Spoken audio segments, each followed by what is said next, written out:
Балалар, мына кестеге назар аударыңдар.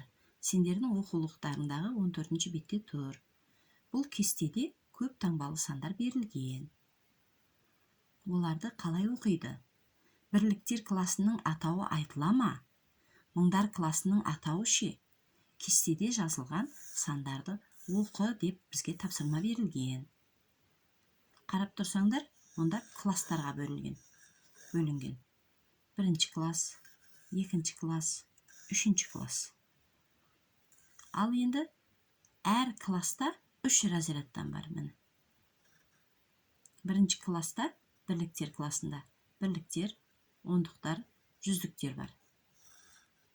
Екінші класста, мыңдар классында, мұнда да бірлік мыңдар, ондық мыңдар, жүздік мыңдар деп айтылған. Үшінші класста бірлік миллиондар, ондық миллиондар, жүздік миллиондар деген разрядтар бар. Сонда әр класста 3 разрядтан бар екен. Әр класс бойынша разрядтардың өзінің атаулары бар. Осы разрядтың атауы ұқсас. Бірліктер, ондықтар, жүздіктер. Мыңдар классында бірлік мыңдар, ондық мыңдар, жүздік мыңдар. Миллиондар классында бірлік миллиондар, ондық миллиондар, жүздік миллиондар. Бірліктер классында санау бірліктермен. Мыңдар классында мыңдармен. Миллиондар классында миллиондармен жүргізіледі. Мына санды оқып көрейік.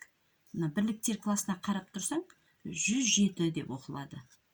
Ал мыңдар классындағы 5-ті 5107 деп айтамыз. 5107.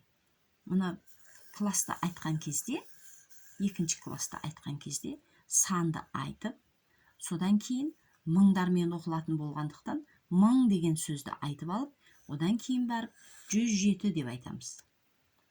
Екінші қатардағы санды оқып көрейік. 45 деген саннан кейін 1000 деп айтамыз да 8 деп айтамыз. Бірліктер классында тек 8 бар. Қалған орындарды 0-мен толықтырамыз. Мына жерге қараңдар. Бірліктер классында 60 бірлік бар да, мыңдар классында 345 бірлік бар. Санды оқып көрейік. 345.060. Мына жерде 560.289. Миллион деп айтылады. Мына жерде сандардың барлығы 0 болып тұр. Сондықтан миллион деп айтамыз.